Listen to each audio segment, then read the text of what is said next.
place, the location where the conversation here is pointed.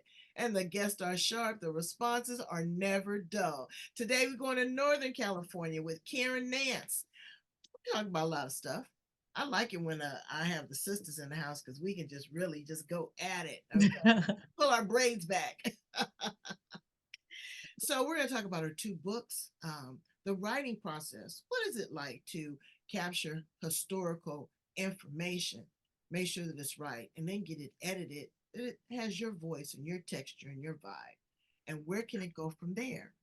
You know, people write something. It could be a screenplay. It could be offstage Broadway play. We have to continue to expound on our body of work because just publishing, that's a crowded highway. So Karen Nance is going to talk to us about that and then some. Welcome to the show, Karen. Thank you for having me. Glad to be here. Yeah, it's so nice. So we were talking about the weather and all of this crazy weather that's going on now, and you said it's pretty nice up there? Well, if you consider 60 degrees nice, I'm more like an 80s person, 80 Yeah. degrees. So I'm staying warm in the house. So it's okay.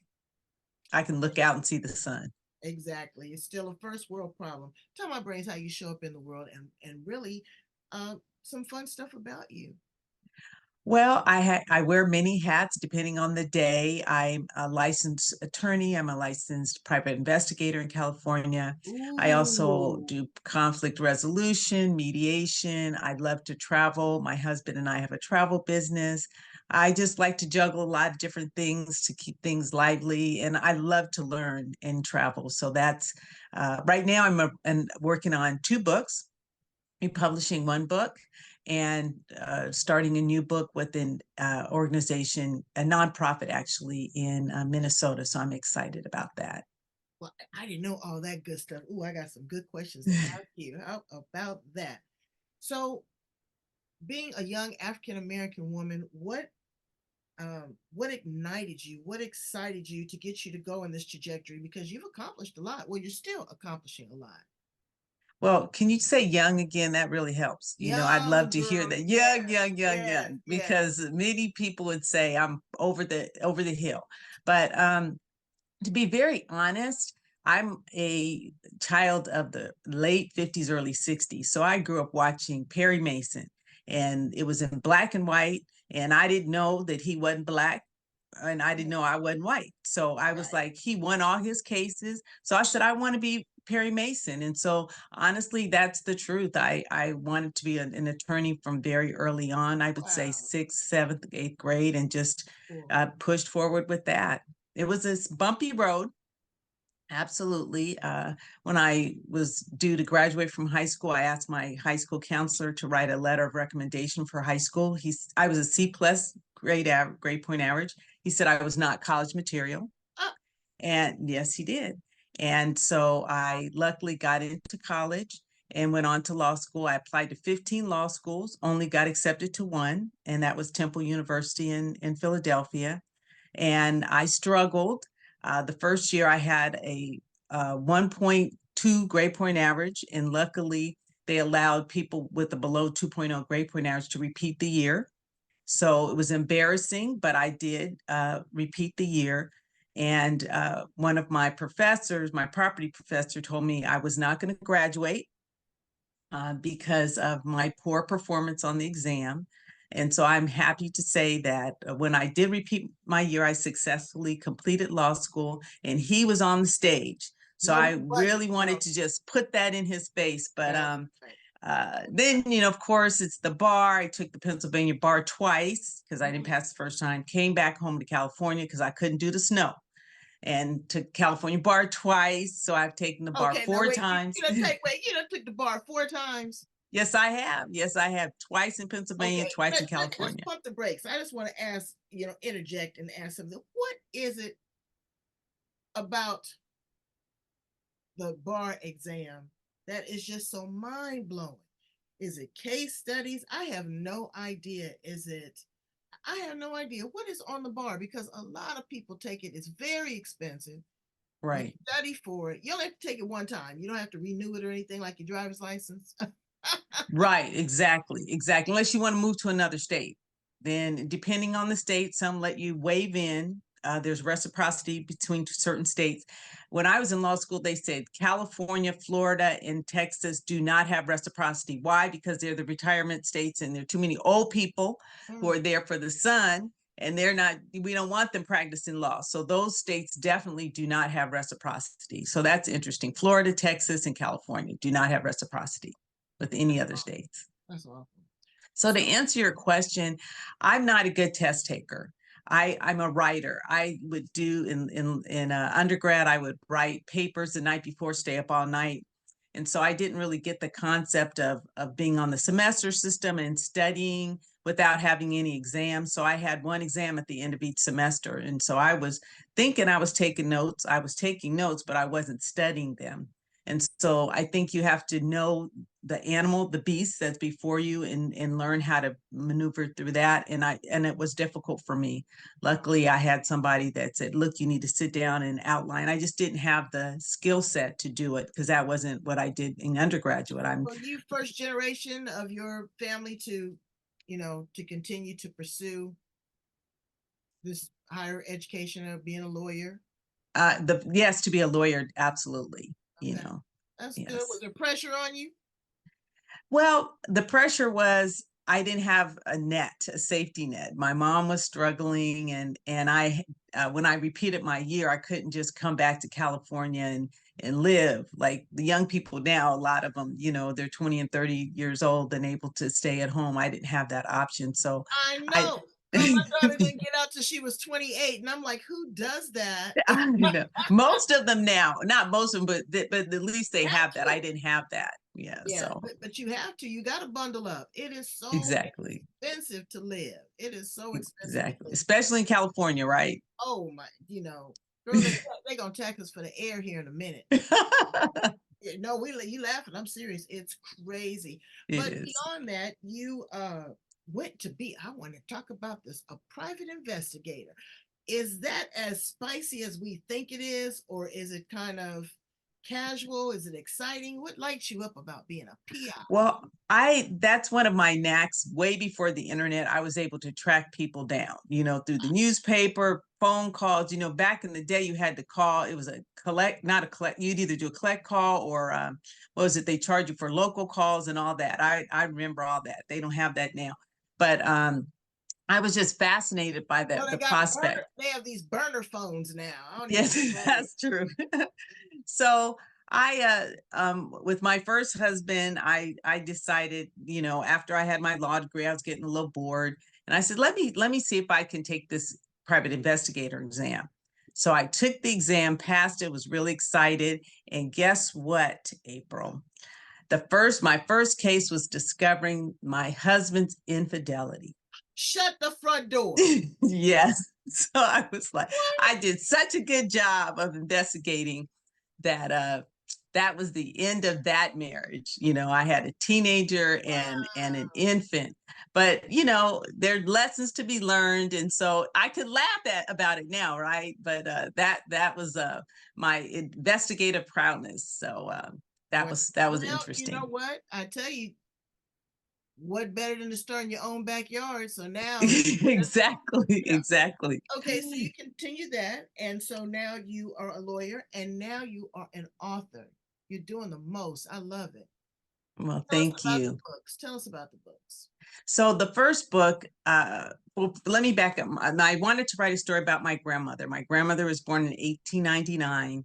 She was born in Duluth, Minnesota, which is up north. And there are a lot of things I didn't know about her because my father, her son, did not share things about his mom because he felt that if you knew all these people, which she knew W.E.B. Du Bois, she knew Langston Hughes, she knew a lot of people because she was in Harlem during the Renaissance.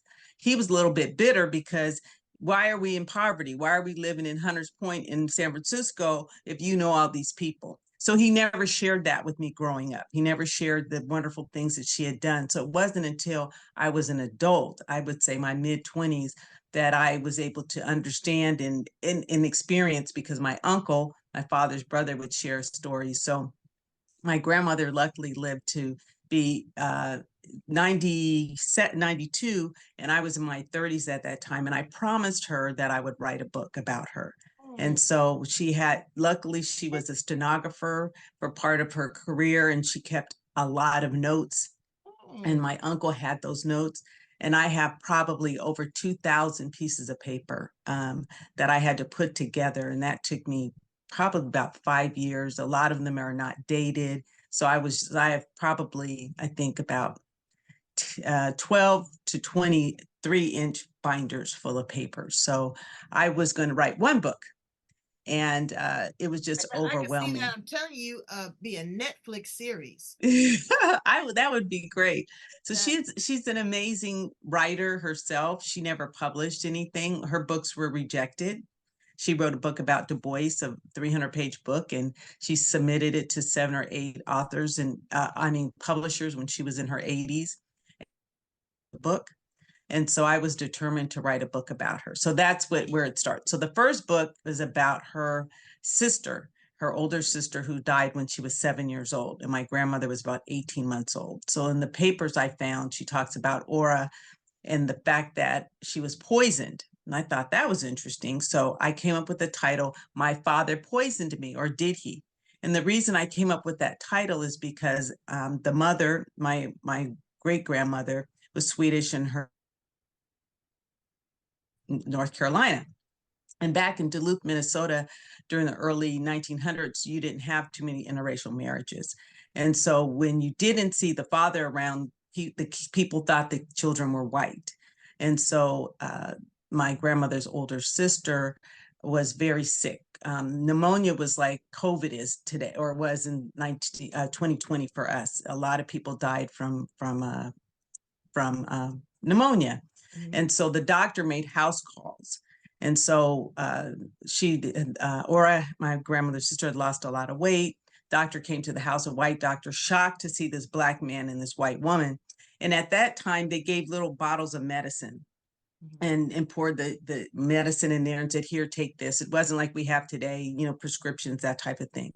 And so my grandmother's story that she told me was that, her father gave the wrong dosage of medicine, and she died. And so she died right before her 8th birthday. So I wanted to write the story from Aura's perspective, and I did. And then a couple of people read it and felt that it was a negative about Black men. Why are you saying, this Black man did this and this and that? So I decided to have the family, my grandmother's 2 brothers, my grandmother, her mother, and her dad, make a comment about my book. So the first half of the book is from Aura's perspective, and the last half of the book is from each of the family members, just a couple of pages about whether they believed that the father was negligent in giving the medication that the doctor prescribed. So I believe, and this is what the family believed, is that the doctor purposefully gave the wrong, gave the wrong stuff. Yeah. So that was they weren't going to have that. That's right. Exactly. So it's sad. It's a sad story, but that was, and my grandmother remembered. She was 18 months old. So I don't know if it was people telling her about her sister. You better copyright that. That's a good story. Yeah. So that one's going to be published through Amazon, and by the end of the month. Okay. And then the next book is about my grandmother from 1899 to 1923, when she was 23 years old. And so luckily I had the support and help of a Black publishing company called In Black Ink in Minneapolis, Minnesota, who saw the story and said, yes, we will write, but we're not doing until she gets 92. We're going to have to break this down because she had a very full life. So I'm excited about that. Well, you're doing some fun things. So when you're not writing and private investigating or negotiating, what kind of a lawyer are you? Well, I was a criminal defense attorney. I worked for the county, the nearby county, for 10 years. And then I didn't want to do that anymore. So I worked for child support, which was collecting child support for the county. They say that people that have committed crimes are on their best behavior in court, and people that are in family matters, they're on their worst behavior in court. So it's like the opposite, right? Because when you talk about people's money and their kids, just, all kinds of stuff come out of us. So both of those jobs were really challenging and very fulfilling in a lot of ways, being the parent of a divorced parent of kids, and feeling like I understand what they're going through. So it gave me inspiration to be able to help somebody else out, even though I wasn't ever getting any child support. I was helping other people. Right. It's a lot to consider when you are a single parent. Yeah. Trying to help these people out. You're trying to navigate your own self-esteem, trying Right. to hold down a job and a career. What would you say to that woman that's just like hanging just by her fingernails? To not do it alone. It's hard when, especially in my situation where it was out in the open, that people knew that my husband cheated on me. And so you're embarrassed and you don't want to share your shame out there. And I would say find somebody that you can confide in, because not everybody that's your friend is really your friend, right? No, And even they're family. your friend. They're your friend of me. Exactly. And families, they'll listen to your story, but a lot of them, in many And they only cases. listen to so long. And I guess I have to own up to that. I'm one of those friends. I'm only going to hear it 1 or 2 times, girl. Every time we go to the spa or to have lunch, I don't want to hear it. I don't Exactly. want to hear it. Work through it. Work through it. I Exactly. love you. I support you. And it's hard. And then you're a parent too, and you're trying to mold a mind. But in the current climate, are you currently practicing law? Well, I prefer mediation. I still have my law license, but I tell people when they contact me, you want to mediate, because in law, somebody's going to be ending up the winner, somebody's going to be the loser. So if we can Nobody mediate, wins in the exactly. divorce. So Okay, I'm but I not a want to ask. fan of the law, to be very honest. I asked that question to ask another question. Is that in the current climate? So I can ask you this now, and you not be part of a law firm or anything. It's a hot mess. It is. It is. It It is an is. absolute abomination of just this is a lawless land. It is. And we The need to have Supreme alternatives. Court alternatives. I'm waiting for AI to just kick in. Well, there is AI. Somebody's working on AI with the law, so that's interesting. I don't Yeah, know. and they're working on it to manipulate the election too. So it's just Yeah, that's true. it's That's true. But if people can work things out, the thing that people don't realize is that we always have conflict. There's always conflict, even with our spouses, our work partners, whatever. But there's a healthy way to resolve conflict. You don't have to like negotiation. me. You don't have to like me, but let's get to the end result. Let's not focus on the person. Let's focus on the issue. And that's the hardest part, because we're hurt, right? Somebody's taken our money, somebody's done this, somebody's done that.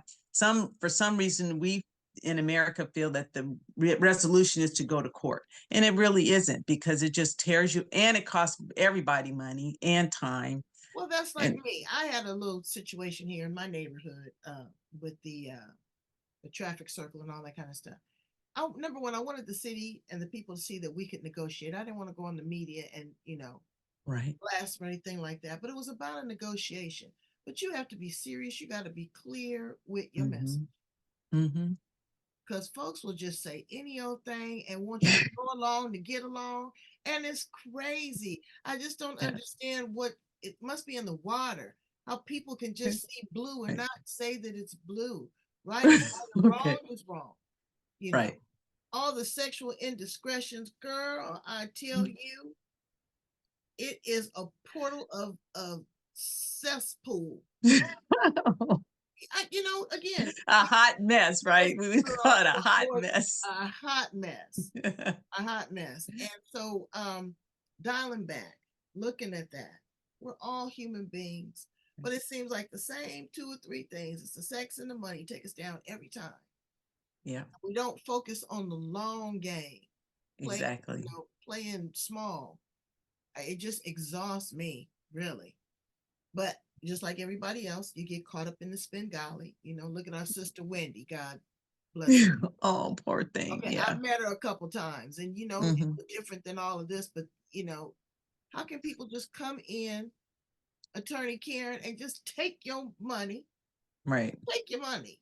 You don't work for it. Tell your family, no, you're not. It's five of y'all, and none of y'all's worthy. Right.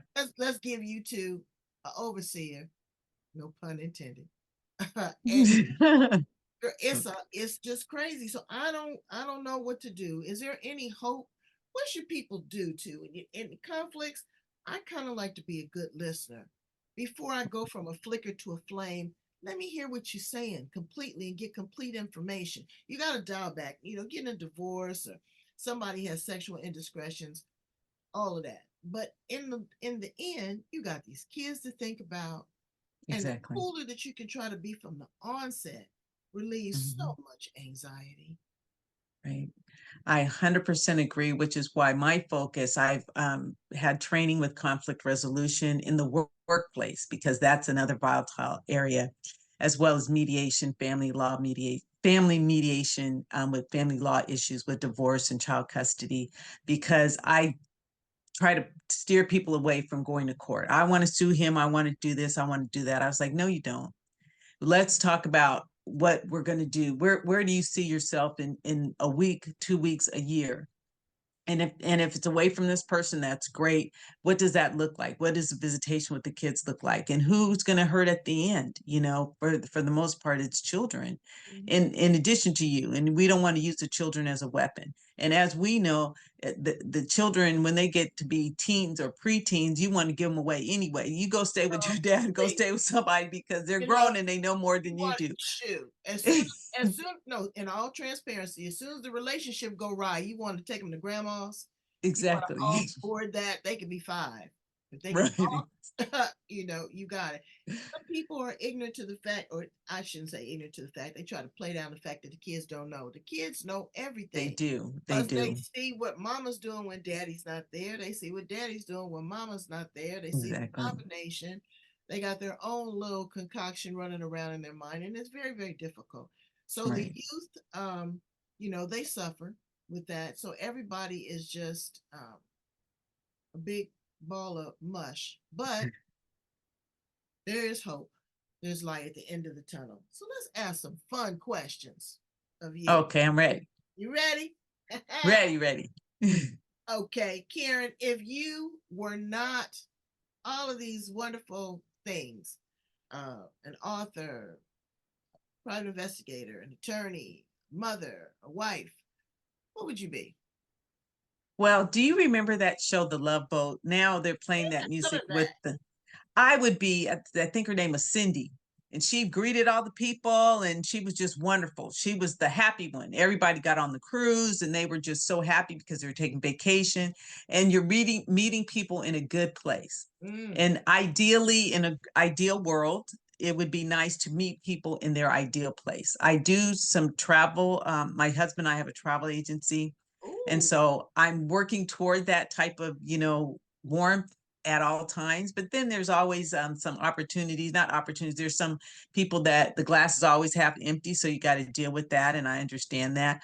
But I'd like to meet people, or at least transition them from a place of sadness or grief to a happy place, because we all deserve that, no matter how, we never know how long we're going to be on this earth. I know. And so that would be me, the greeter. And, The and, beer, okay, all right. There you yes, go. On a that's cruise me. ship, I love cruising too. Where has been your most exotic, fun-filled vacation thus far?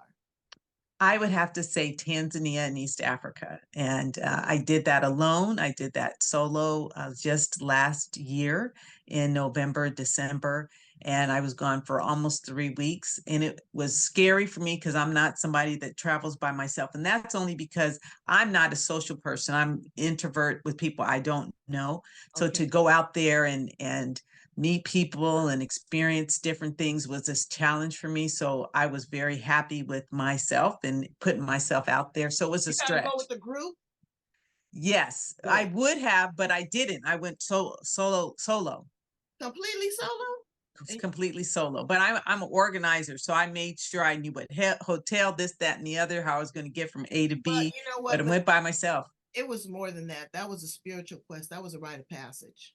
Absolutely, That, absolutely. that's what that was. That's no doubt about that. I've had two of those. And we are getting ready to go to Thailand. Oh, wow. So I've I'm heard excited wonderful about things. that. Yeah, so I'm excited about that. Travel is amazing. If you were an Mhm. appliance, Karen, in the kitchen, what appliance would you be? I think I'd be a blender. I get more blenders. Everybody mix it up. I do. A lot of Okay. If I had to pick a second one, let me see. no, if that's why Does would that you work? be a blender? Yeah, that's you. Because I'm going to mix it up, right? And put all those ingredients and stir it up. It's going to make a beautiful cake or pie or something. It's like the creative part. Okay. Uh, that and a lot of people like to be a Vitamix. I want to be the Oh, refrigerator. I just want to chill. okay. I like that. I like that. Or freeze it out. If you were a flower in the garden, what flower would you be? I would be a tulip. I like tulips too. Men I'd like be a tulip. Brains, did you know that? Men like tulips too. Uh, is there a certain color? They come in so many colors. Nope, nope. There's a movie called Kids Like These with can't think of her name right. Cagney and Lacey, that star. And she had a child that had Down syndrome. This is what the movie was about. And she said that everybody wants to go to Paris, and friends are telling you having a baby is like going to Paris or somewhere fancy, and people tell you how wonderful it's going to be, the Eiffel Tower. And then you realize that you didn't go to Paris because your child is not what everybody else expected. Your child has Down syndrome. And it's like going to Holland because Holland has tulips. And so I always think about that. And it's based on a true story about a woman whose child was born. And this was like years ago before it was socially acceptable, I guess, that people are now more, it was like a horror. Why didn't you have an abortion? All that kind of stuff when you found out your kid was Down syndrome. So I think of these fields of in Holland of all these tulips. So that's why tulips. All right, will you be a tulip? If you were an animal, what animal would you be? A lion, because I'm a Leo, Yeah, I'm a Leo too. When's your birthday? August 2nd. Mine's August 17th. Okay. Yeah, we'll have to Okay. remember and connect with one another then. Yes, absolutely. I'd be my spirit animal. I'd be an elephant. Oh, I love elephants. Oh, they're so Yeah. wonderful. They, Yeah. they travel in prides and they're big and majestic and they got a great memory and great parents. Mm-hmm. So Mm-hmm. I like that too. If you could time travel, where would you land? Anywhere, past, present, future. I would land in the past and sit next time beside my grandmother and learn what it was like to be 20, 30, 40, 50, 60 when during her time and how she endured. That's what I would keep traveling. I'd start with her infancy and then traveled right up to her 90s when she passed. Well, you are with her. The sweet effervescence of her is pouring out of you because, you keep bringing back a memory Oh, of something thanks. that you really weren't ingrained in. So that's energy, that's spirit, that's all around you, Yes. girl. You know, you're just not seeing it in the meat suit. That's true. That's true. I'd have to go to the future. Okay. Yeah, like 3,000, 3,500. Yeah, somewhere like that. Just crazy way out. See what they're doing there. Because this Yes. kind of stuff, it just sucks like a straw. I don't want to go back. I mean, think about your life. And your life is pretty good, but just you personally, would you want to be 22, 23 again?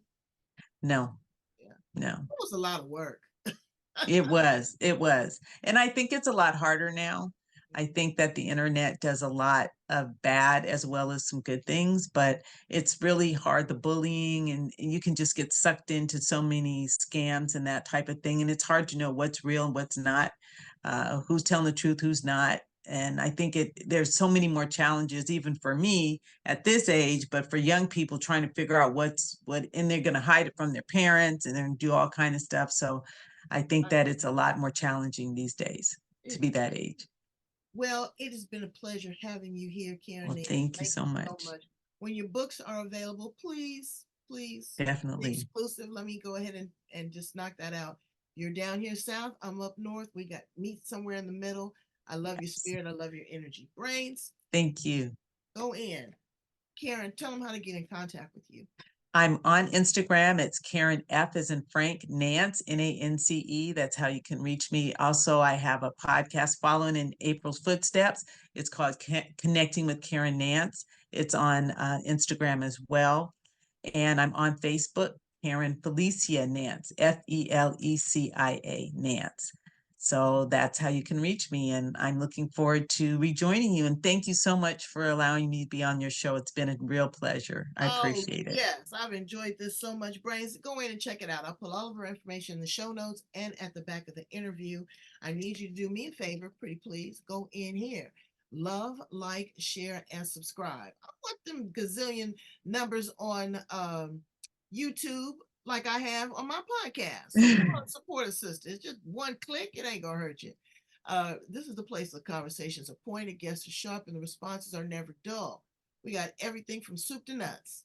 A lot of love for you. Thank you so much again, Karen Nance. Come back and see me, sister. Thank you so much. I appreciate you.